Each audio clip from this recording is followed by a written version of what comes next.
She is a crow circling above the chaos, a whisper of death and a promise of change. The Phantom Queen of Irish mythology, the Morrigan.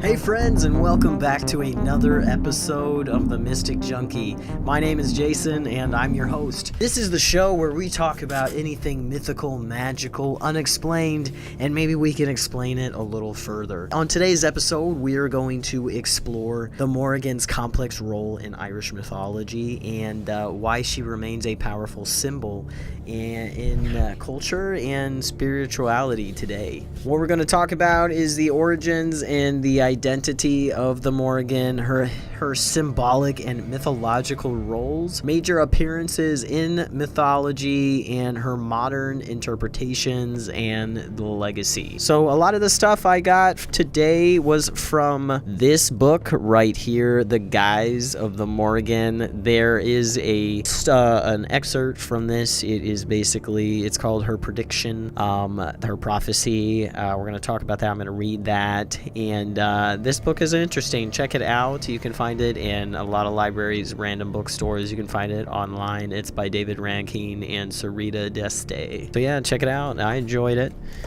So let's get to it. The origins and identity of the Morrigan. So the Morrigan likely derives from Old Irish Morrígan. That was so stupid. Morrígan. And the way this is spelled, I'm going to put it below right here so you can see it. Again, I say this in every episode. I am not an expert. If I say something wrong or mispronounce something, please let me know in the comments below. Teach us all. We'll learn something new.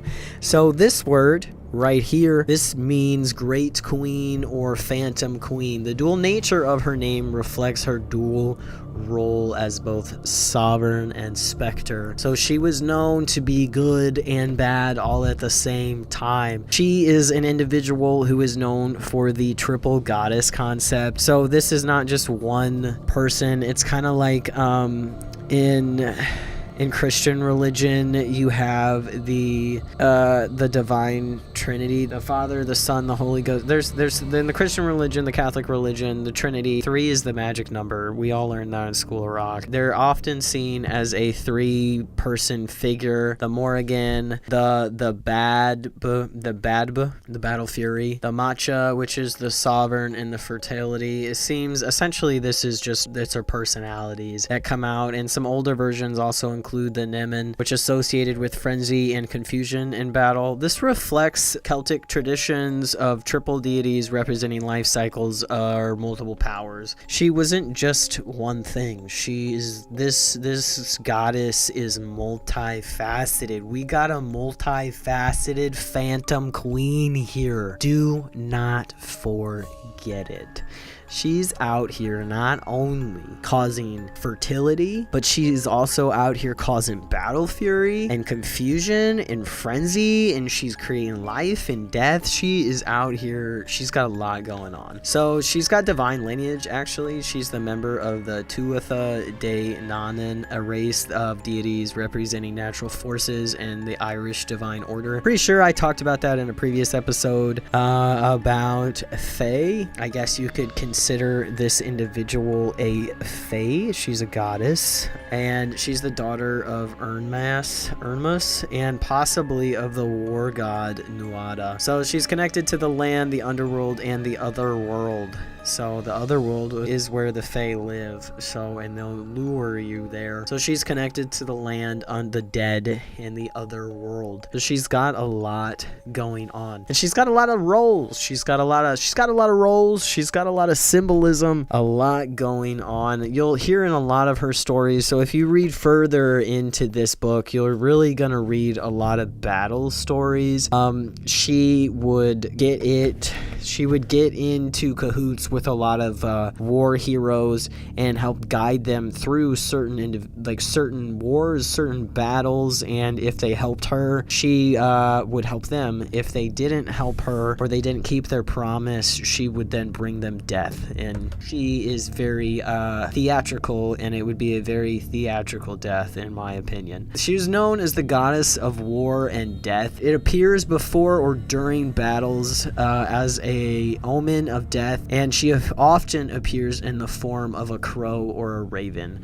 I think a crow and a raven are like one of my two favorite types of symbolism. I'm like an Edgar Allan Poe fan, and I also believe like there are other religions and other cultures that don't believe that crows and ravens are bad. They are signs of luck, and this is obviously meant to be a bad sign, an omen of death. I really like to believe that crows and ravens aren't all that bad, but according to the Morrigan and according to the Morrigan lore, sometimes the Morrigan will hire a crow or a raven to do the job of the Mothman and tell you that death be coming. And I think that you should leave that job up to the Mothman, because crows and ravens do not deserve the bad rap that they have. Don't know who to talk to. I don't know who the Morrigan's HR is, but I would just like to point that out. Unlike typical war gods, she doesn't fight directly, but influences outcome through magic, illusions, and prophecy. So she's not actually out there fighting, but you best believe that when something happens that's magical, you can't quite understand, or someone says it's gonna happen and it does, it's her. She did it. Her presence causes fear, confusion, and psychological collapse among enemies. So some people may say this bitch is cray. I say she's scary. Sovereignty and the land. She embodies the land itself, often offering it symbolically to a hero or a king who proves worthy. The goddess choosing or rejecting a king was a common Celtic theme, representing the bond between ruler and territory. I think that's really cool. So she's out here. So like, you know, in Greek religion, or in Greek theology, you have this goddess, this female goddess who's the goddess of war, and I feel like the Morrigan is similar to Athena in the sense of goddess of war, very strong, very powerful, and I really like that she's also a goddess of land, and she's working in cahoots with the rulers of the realms, and she's the territory, she's the exchange, she's Mother Earth. That's what I hear a lot in this, is like Mother Earth, the Morrigan is in control of a lot of different stuff. So she also is known to have prophetic powers. As I said before, she doesn't directly fight in these wars, but she is influencing the outcomes of them, and one of the big things is her prophecies, and she delivers poetic and often cryptic prophecies, especially about death, destruction, or the future of Ireland. She often uses riddles, visions, and shape-shifting to communicate her fate. No hate, but it just sucks. Ireland is a tough place, and this lady seems to be one of the powers that are making it tough for the people. And what she's shape-shifting into her animal form, she commonly takes the form of a crow or a raven, which is the battle omen of death. Again, hire the Mothman. Pick up the phone, or I don't know, does the other world have a cellular house phone, maybe a snail mail? Let the Mothman know. The ravens need a break. Or an eel, which is slipperiness and danger. A wolf, wildness, pack, they're hunting. A cow, fertility and land. So again, like all of these, and if you have a good relationship with women, you know that all of these instances are part of the personality of some woman you know. Death, danger, wildness, fertility. Death, danger, wildness, fertility. The Morrigan women. So essentially, her story is the theme of life, death, rebirth, and the cycles. The way you have renewal, you have chaos. So after chaos comes renewal. And it also is the feminine strength, the independence, and the sovereignty of women. And I like the Morrigan as a representation of women. Don't fuck with her. Don't mess with her. Otherwise, she will mess with you.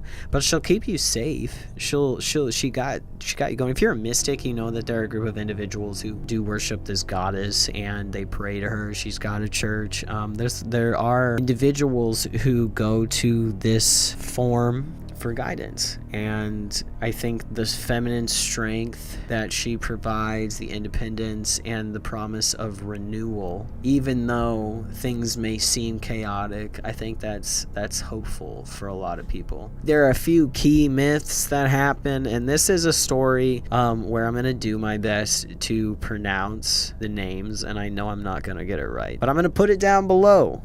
And every time I say a name, I will add what it actually says on the screen here, and the comments, and you can read what word I'm actually saying. And then as time goes on, I will listen to the pronunciation of these words and get it right in the future. The story of the Tan Bo Ka Kualing. Essential, right there, is a central epic where the Morrigan interacts with the hero Ku Chulain, and she offers him aid in disguise. When rejected, she attacks him in various animal forms, and later, after his death, she appears as a cow, as a crow on his shoulder, as a final omen. What it does not say in this, and what I will tell you now, is that story is freaking crazy. So she offers him help, and she's in disguise, and what she disguises herself, also I did not list, is a hag. So in this story, she disguises herself as a hag, and she is rejected. And then she starts coming back in different animal forms, and he later dies and is hanging from a tree. When he's hanging from that tree, he is hanging I believe from a rope, and he is cut open, and this crow eats his entrails. It's crazy. This story is crazy. She is so hardcore. She was like, yo, I am about you. And he was like, no. And she was like, bet, see what happens. So there's another story that's pretty key. It's the first and the second battles of the Mag Tured. The first one with Tuatha De Dan in defeat. That's all here. They defeat the Furbolg. And the second one, the Mag Tured, the second, they defeat the Fomorians. And the Morrigan fights using magic and strategy to help secure the victory. After the final battle, though, she proclaims a vision of the land's fertility and peace, showing her role in renewal. So the first story, she wanted to help the guy. He said no, and she said, okay, you're gonna die. Just imagine if you're just going about your life and she's like, I want to help you, and you're like, I'm just trying to go to the grocery store. I don't really need all that. It's cool. And she's like, well, I'm gonna kill you. That's rough. Or do you have to be in battle? I think if you're a warrior, that's okay. Maybe that's rough. And then in this story, she helped them. They accepted it. They respect. She's the magic and a little strategy, and then there was victory. And then the land is fertile, and there are peace, and there's renewal. So there's the two stories. Other appearances, the Cath Maj Truid. She gives prophecy of the world's end. There is also the wooing of the Etain. It appears a cryptic symbolic form. Put that here. The Koran, the Kor Adman. It's a glossary of names and includes various interpretations of her names. So it's just a glossary that she had a lot of names. So this prophecy actually comes after she helped defeat the Fomorians, and that was that Mag Truid, the second battle that I told you about, and it's coming and opposing. It's combining these two opposing principles of order and chaos. And this is a part of the Norse Ragnarok, or the Christian revelations of Saint John. So you can find this in both of those, and I think it just really kind of goes into adding kind of how wild this actual deity. So this is what it says: peace to the sky, sky to the earth, earth beneath the sky, strength in each. A cup very full, full of honey, honor enough, summer and winter. Spear supported by shield, shields supported by forts. Forts fierce, eager for battle. Fleece from sheep, woods full of stags. Forever destructions have departed. Mast on trees, a branch drooping down, drooping from growth. Wealth for a son very learned. Neck of bull, in yoke, a bull from a song. Knots in woods, woods for a fire, fire as wanted. Palisades new and bright. Salmon, their victory, the bowing, their hostile. Hostile with an excellence of size, new growth after spring. In autumn horses increase, the land held secure, land recounted with excellence of word. Be might to the eternal, much excellent woods. Peace to the sky, by this 9 times eternal. I shall not see a world that will be dear to me. Summer without flowers, cows without milk, women without modesty, men not brave, conquests without king, woods without mast, fishless seas, bad judgment by old men, false precedents of the lawgivers, every man a betrayer, every son a robber. The son will enter his father's bed, the father also in the bed of the son. A brother becomes his own brother-in-law. None will look for a woman outside his own house. O evil time, deception, deception. That's from the guises of the Morrigan, the Celtic Irish goddess of battle and sovereignty, her myths, powers, and mysteries. So on the Mystic Junkies, we did an episode, I think it was the 3rd episode, we talked about the Morrigan, and I read that then, and I don't remember the first part. I just remember how intense that second part is, and how it feels so real. I'm not really a doomsdayer. I don't want to pretend like I am, and I don't want to pretend like I want to get into that. But I will say that a lot of that makes you feel like we're close to that concept. Some of that's real shady. All of it's real shady, but just the way the lawmakers and the way certain people and things behave, it makes you wonder, and it also just makes you ask a lot of questions. And there's a lot of modern influence and interpretation from her, and there's a lot of like scholarly interpretations. So she's been around for so long that a lot of people and a lot of scholars, a lot of researchers, a lot of professors really do have a lot of respect for her stories and her impact of culture throughout time. And she's seen as a psychopomp, and it's known for guiding souls to the afterlife. So all of her stories, all of her mysteries, all of her myths, all of her lore, everything really alludes to she is a guide, and she is a guide for individuals and souls that are on their journey to the afterlife. So they've died and they're on their way. And these stories, her powers, everything kind of points that is one of her main goals, and that's why she has so much power over so many things, is because her main job is to guide. She represents the female divine beyond nurturing roles. She is fierce, sovereign, and unyielding. In mainstream culture, or a lot of the male gaze likes to view concept. Let's just real quick, male gaze, female gaze. It's this concept of making choices where it becomes like the type of art, the dress, the body language, the way you do your hair, literally everything, the way you behave, masculine, feminine, as a gender, as a person, as a being.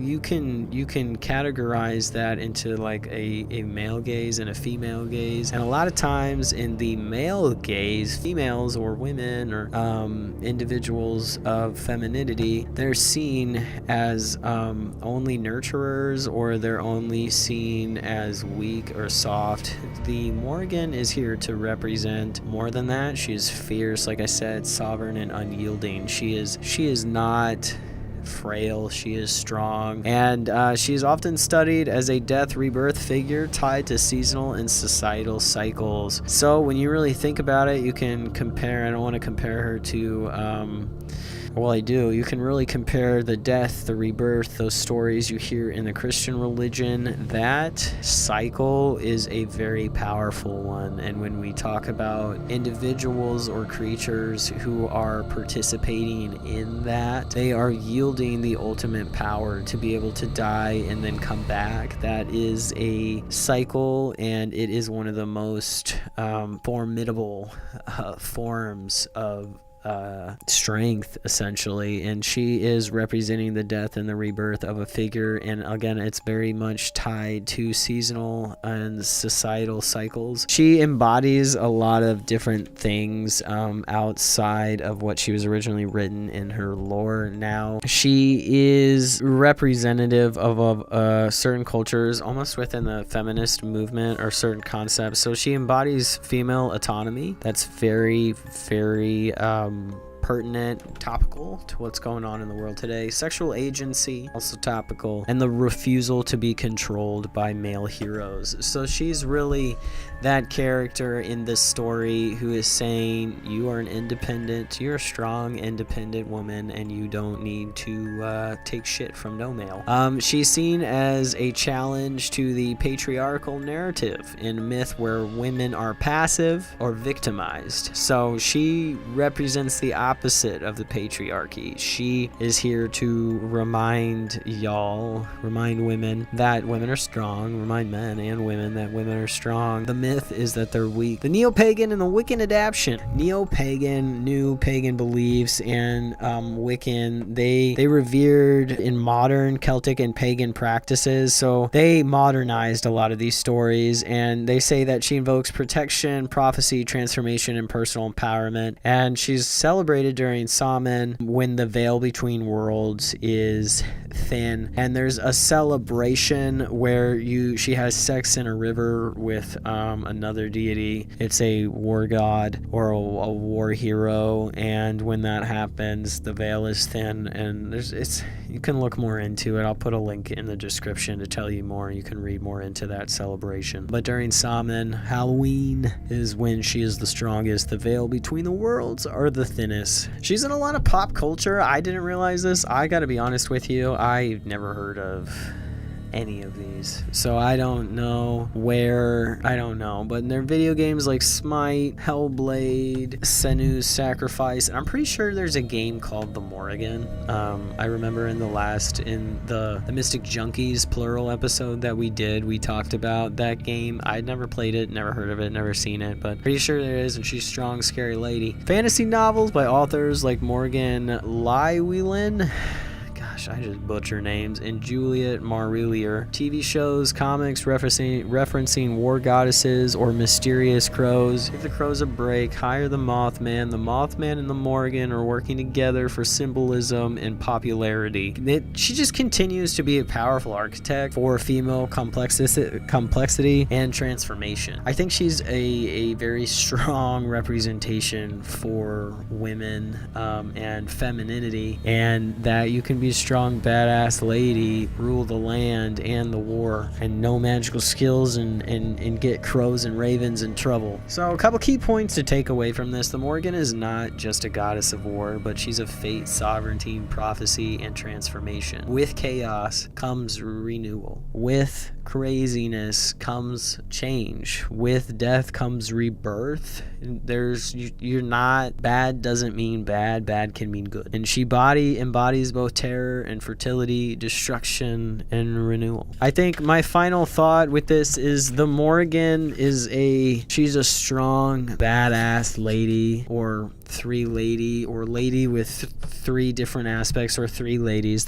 She's badass. They're badass, and they're also not going to take any shit, and don't get caught hanging out where she is, because if she makes an offer and you don't like it or you don't take it, you're gonna be in trouble. It's gonna suck. And if you take her offer, it could work out really well, but then don't be disrespecting. I think it's a really cool concept that the Irish people created this lore, or maybe this lady actually existed and they brought her personality traits into a legend, and now we use that legend from time to time to explain a lot of things that are happening, and we use the prophecies to predict a lot of stuff that's happening within our world. I think I could go on and on about how that one prophecy that I read just sounds so familiar to the world. I read it, like I said, in the plural Mystic Junkies in the group when we did this episode, and I just thought it was fascinating. What do you guys think? Do you think the Phantom Queen of Irish mythology is as badass as she sounds, or do you think maybe that she's just an angry lady who needs to communicate better? No. Or do you think there's more to it? Would you like me to go more into this on a part 2? Do you think I should go a little further into her stories? Or do you think we should do an episode where we read some of her stories? Let me know in the comments below. If you'd like more information about the Morrigan, check out the Guises of the Morrigan. I will put links on where to find the books and where to watch more information about this one. Thank you guys so much for joining me, my friends, and I'll see you next time on the Mystic Junkie.